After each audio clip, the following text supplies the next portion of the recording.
ಸರಿ ನ್ಯಾಯಬೆಲೆ ಅಂಗಡಿಯಲ್ಲಿ ರೇಷನ್ ಸ್ವಲ್ಪ ತಡವಾಗಿ ಬಂತು ಅಂತ ಕೇಳಿಬರ್ತಾ ಇದೆ. ಜೊತೆಗೆ ಕಮಿಷನ್ ಕೂಡ ರೇಷನ್ ಅಂಗಡಿಯವರಿಗೆ ಕೊಟ್ಟಿಲ್ಲ.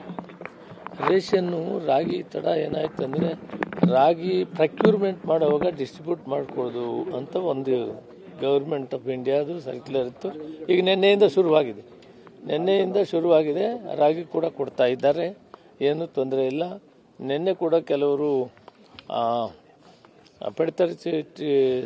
ಹಾಸ್ಪಿಟಾಲಿಟಿ ಕ್ಷೇತ್ರದಲ್ಲಿ ಜಾಗತಿಕ ವೃತ್ತಿಯ ಕನಸು ಇದೆಯಾ? ಜಾಗತಿಕ ಅಧ್ಯಯನ ಉದ್ಯೋಗ ಅವಕಾಶಗಳೊಂದಿಗೆ ಭಾರತದ ನಂಬರ್ 1 IIHM ನಲ್ಲಿ ಓದಿ. ಪ್ರವೇಶ ಆರಂಭವಾಗಿದೆ, ಈಗಲೇ ಸೇರಿ.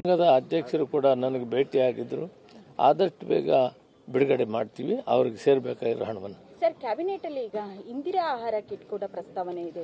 ತೀರ್ಮಾನ ಆಗಿಲ್ಲ, ಚರ್ಚೆ ನಡೀತಾ ಇದೆ.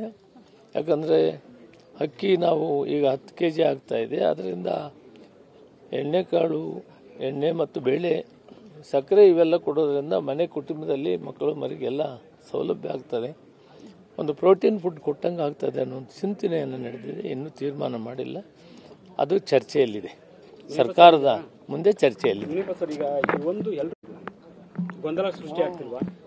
ಈಗ ಪಕ್ಷದ ಒಳಗಡೆ ನಾವೆಲ್ಲ ಮಾತಾಡಬೇಕು. ಏನಾದರೂ ಪಕ್ಷದ ಬಗ್ಗೆ ವ್ಯಕ್ತಿಗತವಾಗಿ ಮಂತ್ರಿಗಳಾಗಲಿ ಶಾಸಕರಲ್ಲಿ ಏನಾದರೂ ಏರ್ಪಾರು ಬಂದರೆ ನಮಗೊಂದು CLP ಇದೆ, ಕಾಂಗ್ರೆಸ್ ಲೆಜಿಸ್ಲೇಚರ್ ಪಾರ್ಟಿ ಇದೆ, ಅದರಲ್ಲಿ ಮಾತಾಡಬೇಕು. ನಾನು ಮಾತಾಡಿರೋರು ಕೂಡ ಬಹಳ ಹಿರಿಯರಿದ್ದಾರೆ. ಅವ್ರಿಗೆ ನಾನು ಇಷ್ಟೇ ಮನವಿ ಮಾಡ್ತೀನಿ, ನಮ್ಮ ಏರ್ಪೇರುಗಳು ನಾವು ಒಳಗಡೆ ಕುಂತು ಮಾತಾಡಿಕೊಂಡು ತಿದ್ಕೋಬೇಕು ಅಂತ ನನ್ನ ಅಭಿಪ್ರಾಯ. ಶಾಸಕರು ಹೇಳ್ತಿದ್ದಾರೆ ಸಚಿವರು ಸ್ಪಂದಿಸ್ತಿಲ್ಲ, ಅವ್ರ ಧೋರಣೆಗಳನ್ನ ಬದಲಾವಣೆ ಮಾಡ್ಕೊಳ್ಳಿ, ನಮ್ಮ ಪತ್ರಗಳಿಗೆ ಕಿಮ್ಮತ್ ಕೊಡ್ತಿಲ್ಲ ಸಚಿವರು ಅಂತ ಹೇಳ್ತಿದ್ದಾರೆ. ಅದಕ್ಕೆ ಹೇಳಿದೆ, ಅದಕ್ಕೆ ನಾನಿದ್ರೆ ಮುಖ್ಯಮಂತ್ರಿಗಳಿಗೆ ಹೇಳಬೇಕಾಗ್ತದೆ. ಆ ಏರ್ಪೇರುಗಳಿದ್ರೆ ಮುಖ್ಯಮಂತ್ರಿಗಳು ಅದನ್ನು ಕರೆಕ್ಟ್ ಮಾಡ್ತಾರೆ. Thank you.